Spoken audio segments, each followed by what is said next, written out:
Diyos ko, akala mo ba yung presidente natin nagtatrabaho? Hindi nagtatanong yan at all. Grabe, Hindi, no? I swear to the flag, si BBM, hindi yan siya. Nagtatanong ng trabaho at all. Kaya napansin nyo ba, walang direksyon Kaya pala. yung governance at walang direksyon yung iba't ibang departamento. Bakit? Kasi he doesn't give he doesn't command. He doesn't command, he doesn't ask, he doesn't say that, look, there's a Philippine development plan and what are you supposed to do about this? O eto pala ang dahilan mga kadonatics kung bakit tinitira talaga nila si Bongo. Biruin mo, Trillanes, yung asong ulol mga kadonatics, kakasuhan si Bongo. Ngayon, yung ICI, iimbestigahan din daw yung contractors na connected kay Bongo. Can you imagine that mga kadonatics? Even Remulla has said na i-consider nila yung investigasyon na ganyan. What the heck mga kadonatics? Anong nangyayari ngayon? Ay talagang napaka-obvious na frustrated na obsessed na sila sa mga nangyayari. Eto mga kadonatics, panoorin natin si Banat Bay. Alam mo ba kung bakit kinokonek si Bongo dyan sa mga lintik na diskaya na yan at saka yung mga flood control na yan? Kasi po sa 2028, ang malakas po kasi ay Sara Duterte at Bongo. Sara sa presidente, Bongo sa vice president. So winawasak na po nila yan. Alam naman natin, si Senator Bongo, number 1 senador nitong 2025. So, malaking bagay ho ang maitutulong niya kay BP Sara Duterte pag nag-team up silang dalawa. Kaya ngayon, todo paninira na kay Senator Bongo. Tapos, iko-connect na yan kay BP Sara Duterte para yung 2028 mapunta sa kanila. Pag itong dalawang ito na-disqualify dahil ipakukulong ng ombudsman, alam niyo na ang kwento. Diba? Oh, well mga kadonatics. Talagang may sense naman yung mga sinasabi ni Banat Bay. No, though hindi pa na-consider na or wala pa sa radar na tatakbo si Bongo bilang vice president. Pero mga kadonatics, anything is possible now, especially na ginigipit yung mga Duterte. Ay baka maubos yung mga Duterte, di ba? So, itong si Bongo ay talaga mga kadonatics magiging even presidente mga kadonatics kung gustuhin natin. But for now, sino bang magandang katandem ni Inday Sara Duterte na ay talaga mga kadonatics susuportaan siya? Kasi ang nangyayari ngayon, pag ang presidente sa Pilipinas mga kadonatics ay talagang always kaaway niya yung vice president. That has always been the case sa Philippine politics. Di ba? Hindi talaga magkasundo yung dalawa. At ngayon mga kadonatics, pag tatakbo si Bongo at itong si Inday Sara Duterte ay talagang flash of flood ang mangyayari. Walang makakatalo niyan. Now, aside kay Bongo, sino ba?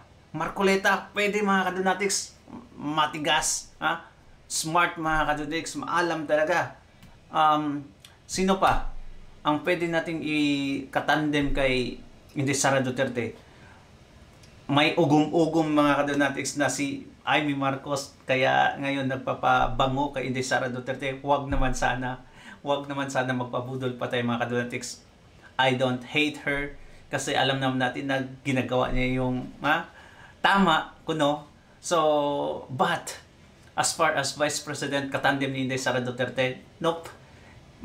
Pwede siya sa iba. Wag lang kay Inday Sara. Ngayon, si Vico Soto yung gusto ng iba. I think mga kadonatics, it's too early for him na magiging katandem ni Inday Sara Duterte. Kaya, ang maganda lang talaga ang nakikita natin ngayon na pwedeng ikatandem kay Inday Sara Duterte, si Bongo at si Marcoleta. Parang yan lang talaga mga kadonatics ang naisip ko. What do you think? Comment down below. Kaya sinisiraan nila ngayon si Bongo. Can you imagine? Ha? Klaro na yung sinabi ni Bongo na 2019 pa wala na yung kamag-anak nila bilang contractors, mga kadonatics. 2019. Yung budget na na-expose ang lahat ng mga corruption ay sa 2022 to 2025. Bakit pinipilit nila isama ang previous administration, mga kadonatics? Kung hindi political to, ano? Di ba? Klarong-klaro na natatakot na sila sa pwedeng mangyari sa 2028 kasi na-dismantle yung impeachment case nila kay Inday Sara Duterte. Wala na silang ibang choice, mga kadonatics, kundi yung vice president na potential na makatandem ni Inday Sara Duterte ay yung sisiraan nila. Di ba? Hindi nila alam, mga kadonatics. I think baka itong si Pulong at si Baste pwede itong, di ba, makatandem din ni Inday Sara Duterte. Who knows? Ito, mga kadonatics. Di ba? At Inday Sara Duterte tinanong kung bread daw sina Zaldico, BBM at Romualdez, anong klaseng bread sila? Tinanong siya sa Pandesal Day, mga kadonatics.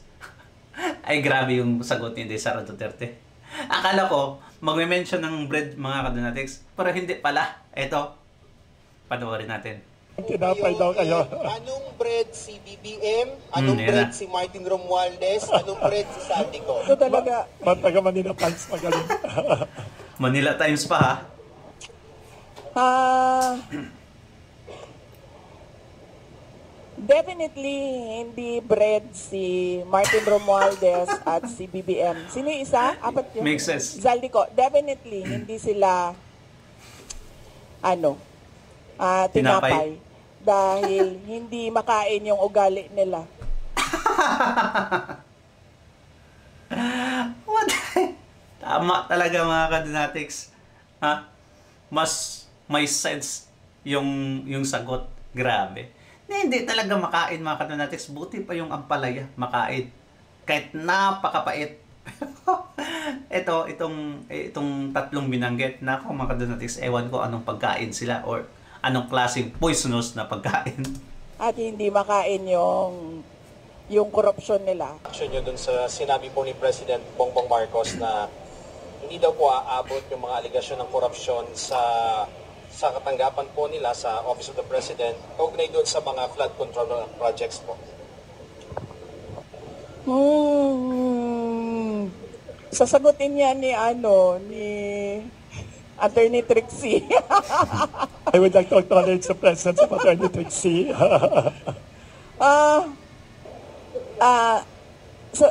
Sa ganitong ongoing pa yung investigation kuno at inquiry kuno, sobrang magtataka ka bakit confident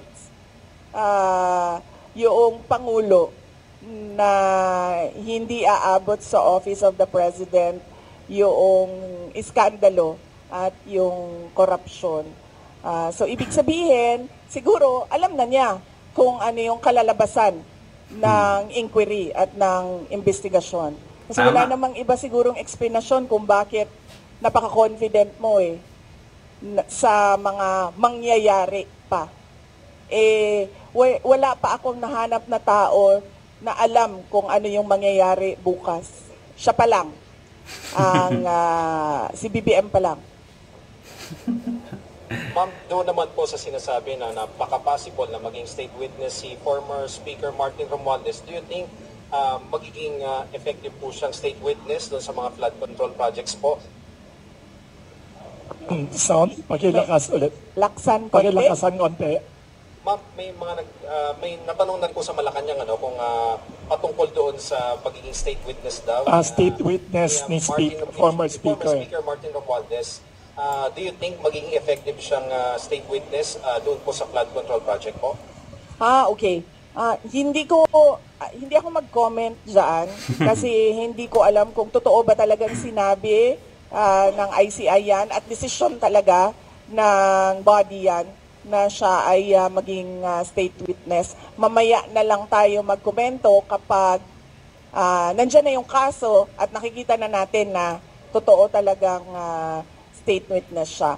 Pero sa batas, yung principal sa krimen ay hindi pwede maging state witness.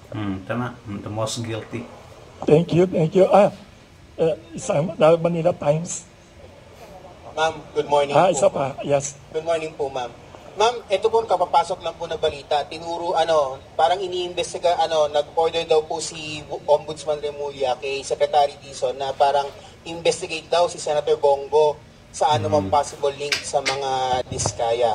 So, ma'am, of course, Bongo is one of the allies of your father, the former president. Ano masasabi niyo dito sa parang saka do you think, ma'am, ituturo po ba ang mga kalaban sa politika sa ongoing na ICI investigation?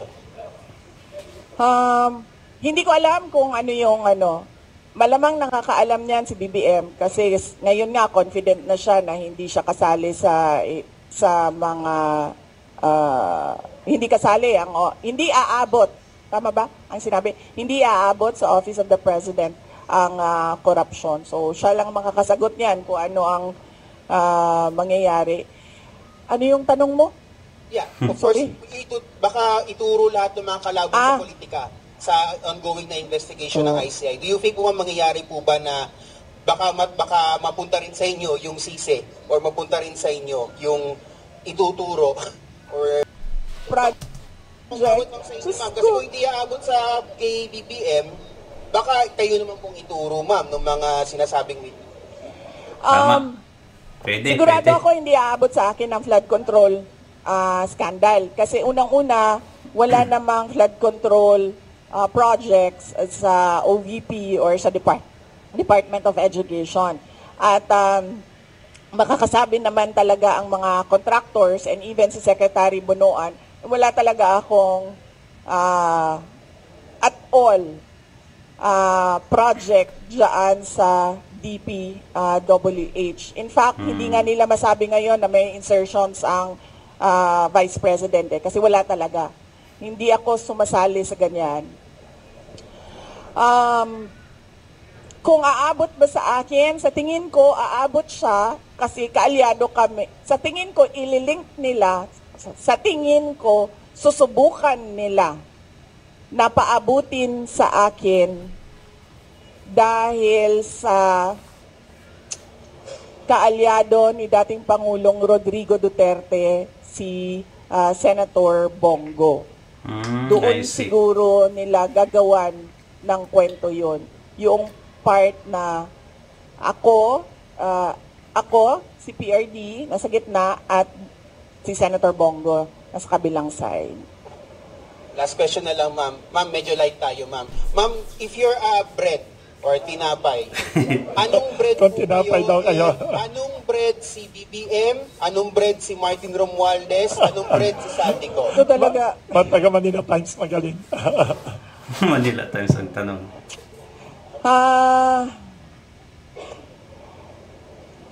Definitely hindi bread si Martin Romualdez at si BBM. Sino yung isa? Apat yun. Zaldico. Definitely hindi sila tinapay dahil hindi makain yung ugali nila at hindi makain yung korupsyon nila. Kung ako ay tinapay, ang hirap nito sige, ito na lang. Paborito ko ang ensaymada. Okay? Pinaglihi ako sa ensaymada. Oh. So, kung ako ay tinapay, ako ay isang ensaymada. Panmongo. Sarap yan. Thank you very much. Ensaymada. Last question. Last question. Ay, sorry, may isa dyan si Mr. Jace. Last question daw. Isa number 1 fan mo siya. Yes, nakasama. Hi ma'am, Jason po ng SMNI News. Going back po dun sa naging statement ni President Marcos, I would like to ask for your comment on this. Na sinabi niya, I am confident that whatever mud might be slung at the administration, that will be able to show that these are politically motivated. and do not actually have any validation in fact. Sabi niya po, politically motivated na i-link siya sa mga issue ng korupsyon o katiwalian po. Your comment on that, ma'am? Hindi na ito politically motivated. Bakit? Hindi naman siya makakatakbo na ulit eh. Hindi na siya politiko. Tama. Presidente na siya. And that ends there.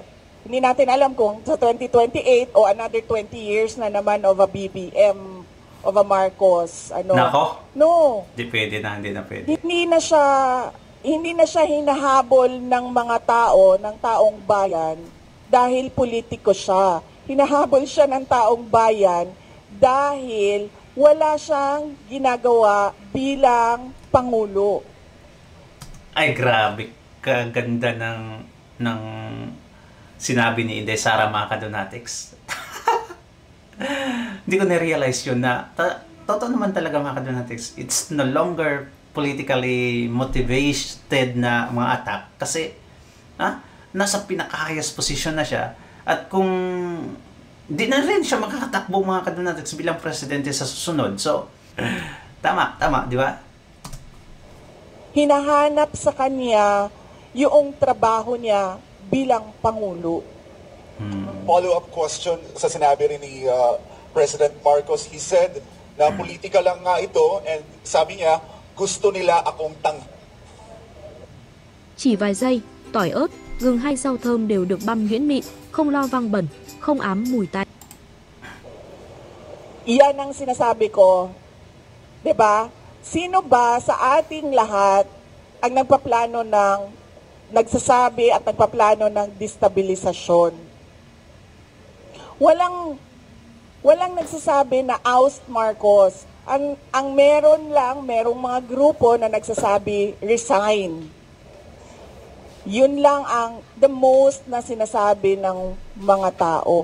At yeah, there's a big difference between oust and resign, mga kadonatics, diba? Courtesy resignation, yung dapat mahiya ka na, wala ka nang ginagawa, ginugulong mo pa ang bansa, mag-resign ka na. Pero yung oust is like a forcefully resignation, mga kadonatics, ay talaga yung tao na ang maghanap ng paraan para mapatalsik siya. Nagtataka ako sa administrasyon, bakit nila sinasabi na destabilisasyon ang pagpapahayag ng mga tao sa galit nila? Diba? Kasi hindi yun destabilisasyon. Yun ay freedom of speech and expression. So kahit man mag-rally ang mga tao araw-araw sa EDSA, hindi destabilisasyon yan. Freedom of speech and expression yan. Pagpapahayag yan ng galit mo, paghahanap yan ng accountability, ng transparency sa administrasyon, sa gobyerno. Tama. So hindi yan pagpapatalsik sa Pangulo. Kaya lagi ako, kahapon din, yan din yung tanong ko. Kanino ba nanggagaling yung destabilisasyon na salita? Sa administrasyon. Kasi, duda ko, natatakot sila sa posibleng mangyari sa kanila. At alam naman natin na matagal na talaga silang insecure. Noong kampanya pa lang, madami na akong kwento ng yung panggigipit nila sa campaign team ko. So alam ko na noon, at yung mga pinagsasabi ni Lisa Marcos noon pa. So alam ko na insecure. Alam na natin na insecure. Siguro takot. Kaya nila nasasabi may destabilisasyon. Kasi takot sila. Kasi totoo yung sinasabi ng mga tao na ginagawa nila. Hindi nila ma-deny kasi nasa papel 'Di ba? Nakikita mo sa budget ang nangyayari. So hindi ma-deny. So takot. Paranoia siguro kasi 'di ba pag ikaw ay hindi siguro, paranoia talaga yan. Unang-una, insecure Pangalawa, takot. Pangatlo, paranoia. Kasi ang tao na may bisyo, nagiging paranoid. Na magbibigay lang ako ng example, pinapa-explain ng mga departamento kung saan ako pumupunta at bakit matagal ako sa isang lugar. Ganun na yung papel na umiikot sa loob ng gobyerno. Yan ang politika. 'Di ba? Magtatanong sila, anong ginawa ni Inday Sara doon? Ilang oras siya? At sino ang mga tao doon? At yung mga kawani ng gobyerno na nandoon, ipa-explain bakit sila nandoon. Ganon yung galawan sa loob ng Office of the President. So, makikita mo I see. medyo paranoid. Ma'am, last question. It was the first time na narinig namin sa inyo during your press conference or ambush interview sa Zamboanga kung paano po nagamit yung confidential funds ng Department of Education. And you've mentioned si Zaldico. Ma'am, pwede niyo po bang ibahagi pa sa amin ano yung findings ng DepEd regarding the laptop scandal? And then, ano po ang ginawa ninyo sa findings na ito? Ipinaalam niyo ba President Marcos? May ginawa po bang parang case build-up para kung makasuhan man kung may ikakaso? Yes, gumawa kami ng investigation sa loob ng Department of Education. Isa sa mga pinagamitan ng confidential funds ay yung corruption sa loob ng Department of Education. Hindi lang sa laptop madaming reports of corruption inside the Department of Education. Hindi lang sa central office, kasama na yung sa mga regional offices namin. So kapag merong reports, pinapaimbestigahan yon. So, isa sa mga inimbestigahan is yung laptop. Ang unang ginawa doon is nag-request ng fraud audit sa Commission on Audit. Tapos kami sa loob ng Department of Education, gumawa din kami ng sarili naming investigation para kung ano man yung ma-actionan namin sa loob ng DepEd, ma-actionan na kaagad namin. Unfortunately, yung procurement ng laptop, hindi siya nangyari sa loob ng Department of Education. Nangyari siya sa DBM. So, ang pinaka-papel na nasa loob ng Department of Education ay yung agreement between DepEd and DBM. So, hindi pumasok lahat ng procurement documents sa DepEd. So, ang pinaka na magawa lang namin doon sa loob ng Department of Education is mag-blacklist. And at that time, hindi pa namin ma-blacklist kasi hindi nga sa amin nangyari yung procurement. So, natali yung kamay namin doon. Kaya inasahan namin na doon sa fraud audit ng Commission on Audit, may lalabas doon na mga personnel involved.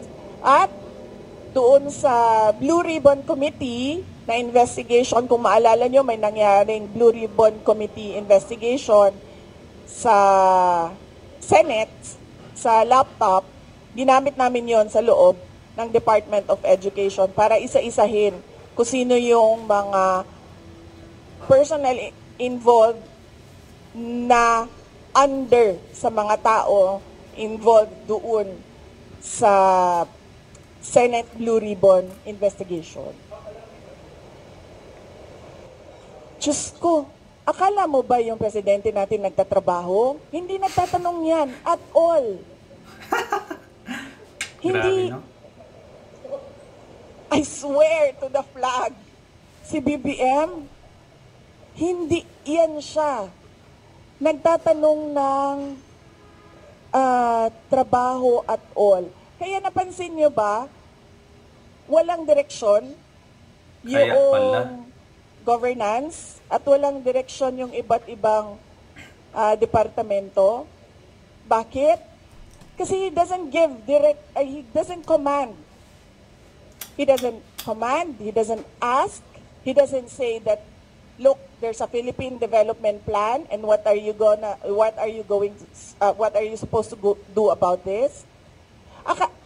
Akala nyo ba yung ginawa ko sa DepEd, galing yun kay Bibi? Hindi, akin yun. Lahat. Kasi he did not give any orders at all. So pag upo ko doon, sabi ko sa mga kasamahan ko, sa mga USEC at ASEC, I think this is our show. Kasi walang participation at all ang Pangulo. So gagawin na lang natin kung ano yung dapat na gawin para sa edukasyon dito sa ating bayan. So we created the Matatag Agenda, we followed through with the Matatag Curriculum, at unfortunately hindi kami natapos kasi yun nga, nag-decide ako na I don't deserve the attacks that were thrown at me by the administration. Kasi ako na nga lang siguro yung kaisa-isa dong nagde-deliver para sa cabinet ni BBM. Tapos ganun pa yung gagawin nila sa akin. Grabe naman pala talaga mga kadonatics, no? Para bang sinabi na, uy, yung pangarap ko magiging presidente, ha? Na abot ko na. Bahala na kung anong mangyari. Bahala na kayo dyan sa mga departamento nyo. Kaya pala mga kadonatics, nakapagnakaw sila ng ganito kalaking pera sa taong bayan kasi wala nang pakialam yung presidente pala kung anong mangyayari mga kadonatics sa under his umbrella. Kanya-kanya na pala. Itong magkahama ng demonyong mga politiko, nakita na, uy, ang laki ng budget, ang pera, tapos yung presidente wala palang pakialam. Hindi nagtatanong kung saan mapunta yung budget or something like that. Kaya ayon mga kadonatics, ay talaga naman, mga opportunista, ginrab agad yung pagkakataon. Ay nako, kawawang Pilipinas. Yan yung gusto ng mga loyalista mga kadonatics. Ang sabi pa nila, ang daming nagawa. Saan? Saan? Ay nako. Ito, last. Rodrigo Roa Duterte. Ito mga kadonatics. Buti na lang itong si Teddy Locsin ay talagang trusted at napaka-loyal kay Tatay Digong mga kadonatics. Ito yung sabi nyo, hindi kagaya nila ni Vince Dizon, ni Gibo Teodoro na ay talagang sa panahon ni Tatay Digong mga kadonatics. Sikat yan. I mean, maganda yung mga ginagawa nila. Pero ngayon, ano nang nangyari?